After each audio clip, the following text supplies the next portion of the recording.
Okay, as we all know, driving on dirt is not the easiest thing in the world to do, especially on Gran Turismo.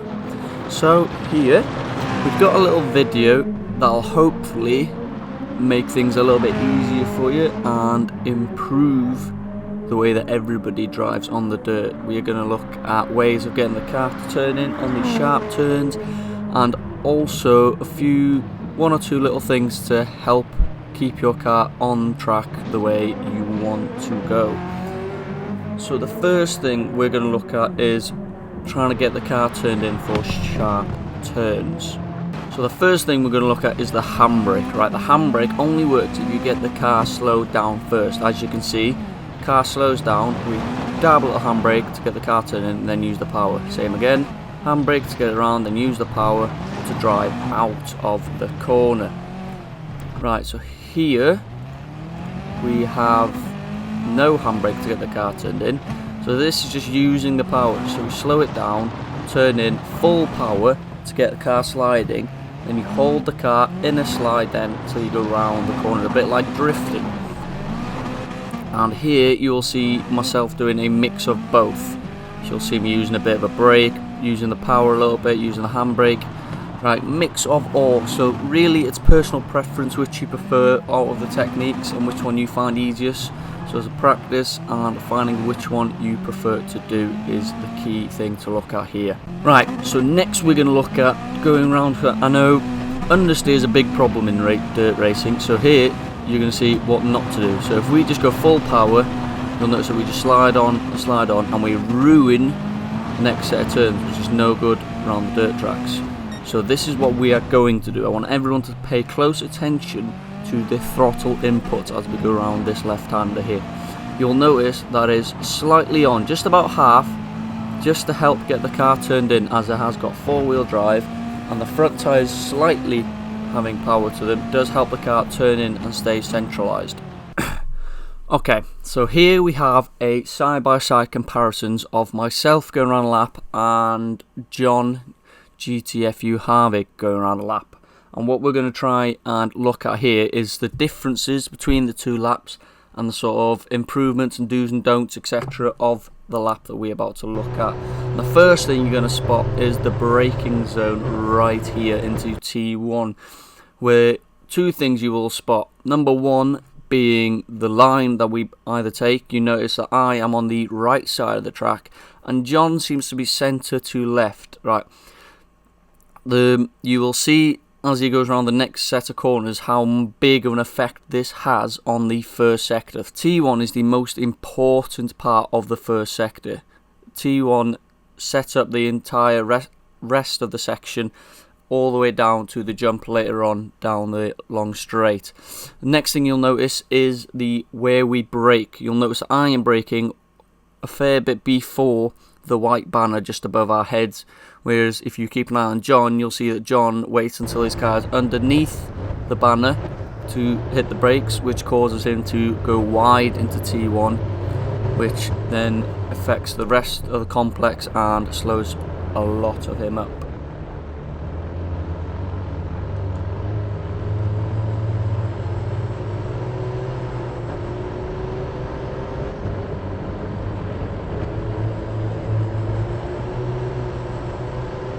Right here you will see the effects that have been had from the first turn of the tracks. Right here you'll spot the difference in speeds, as you'll notice that me going down the straight has got a fair few miles an hour advantage going down the straight because of the line I was able to take through the first complex and get the better run down the main straight, leading to a faster first sector.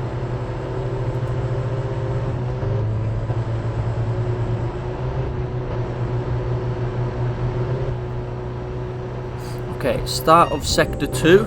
As you can see, we are just landing this jump, and John, to be fair, does everything right, apart from he is very unfortunate to be clipping just the edge of the track there as he goes to turn in, which unsettles him dramatically, which loses him a lot of speed. Apart from that, his line and everything was spot on. But this right here, coming into this braking zone here, is where we really want to concentrate.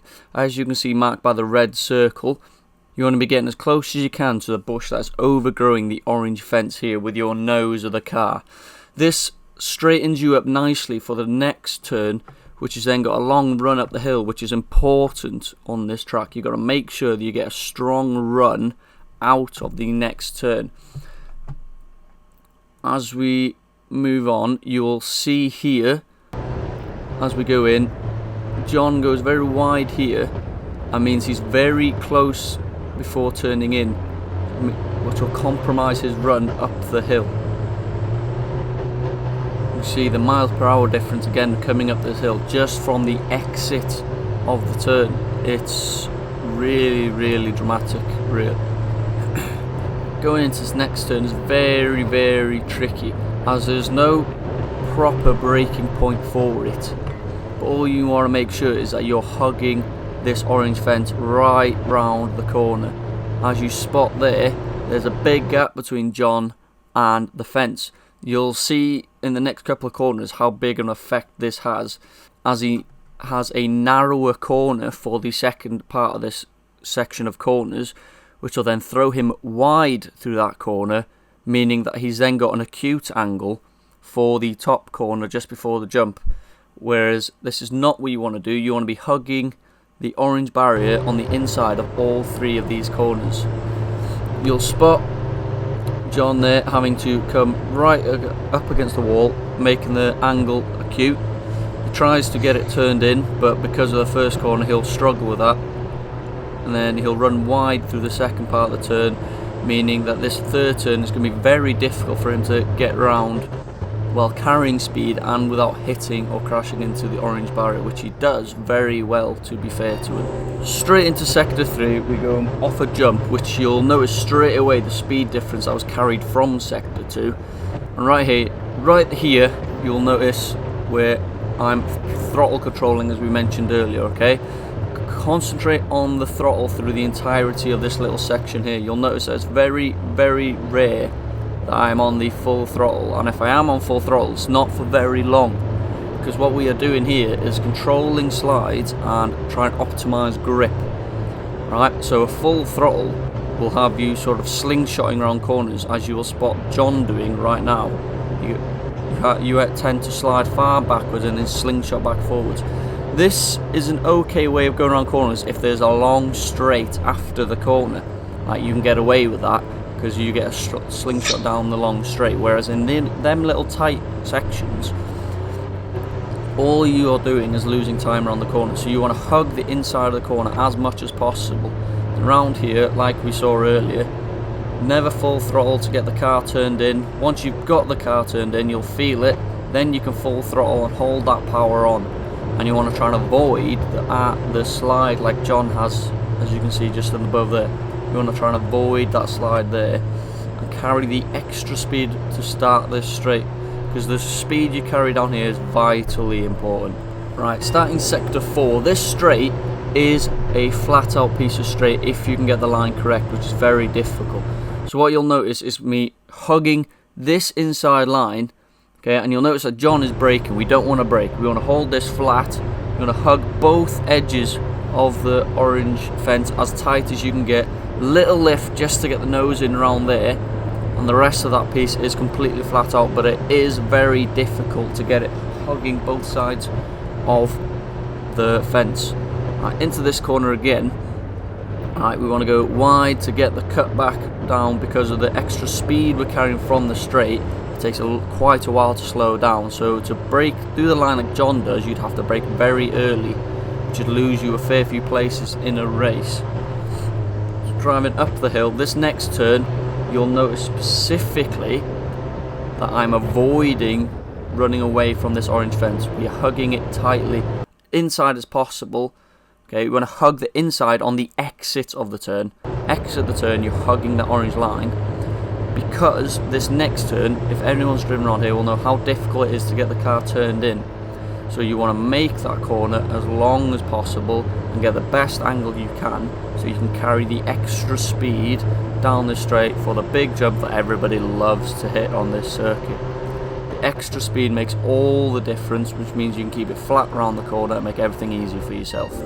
Okay, the final sector, there's a fair bit. So look, so we've got a double apex, the first thing you get when you come into the final sector. So the first thing you want to do is make sure that you apex the second part of this double apex. The first isn't as important to apex, the second part is crucial.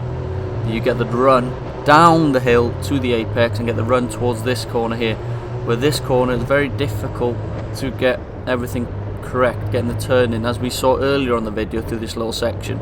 So getting the turn in, you'll spot me brake, handbrake, using the gears, everything I can get to get the car turned in there, and not going too quickly. You know, it's not full throttle. John's full throttle here, and you'll spot why that's a mistake right now. As he tries to turn in, he's overshot the corner because of the full throttle there. So you don't want a full throttle necessarily, not go too quickly. Making sure that you get a good line down the hill here is very important. Okay, so as you spot, John has had to let go of the throttle. We don't want to be letting go of the throttle. You'll notice I'm changing gear as we come down the hill. Right, always put crucial, if you find yourself at the top end of a rev range, change gear while you're in the air so you don't lose the drive on the ground, and you can hit the ground with full drive, which is just what we want. Okay, we're going to be hugging orange line right here again. We're going to pause really quick here just to spot something very important. You notice I was as far left as I could possibly get here. John is very close to that barrier, which means he is going to struggle carrying speed around the final turn, which could make all the difference when it comes to race day, as we all very well know. And there you are, have a quick look at them sector times there, spot the difference between the two. As that says, right, they're the lap times. We're just going to very quickly now hop on board with both lap times. This is in full speed, this is the speed the laps were actually done. We've just been watching them in half speed, and I suggest to anyone who wants to improve on the dirt, pause these videos as and when you need to. Take a look at both lap times, both laps, and have a note of the difference between them as you go along. So my advice would be, take a look at John's lap first, spot what he's doing, and then have a look at myself and see if you can spot the differences yourself, because normally if you can spot the differences yourself, you can spot the do's and the don'ts yourself as well, which makes the lap itself and driving the track much easier.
And just before we go, a big thank you to John for helping out with this video.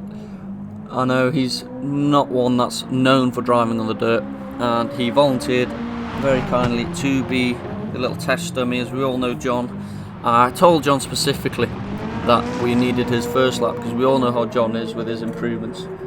His last lap is very, very different to his first lap, no matter what track and what racing he does. So thank you very much, John, for providing us the lap so we can look at the very differences here, and hopefully this video has helped out a few of you, and I look forward to racing with you all very soon on this dirt track. Take care everybody, and goodbye.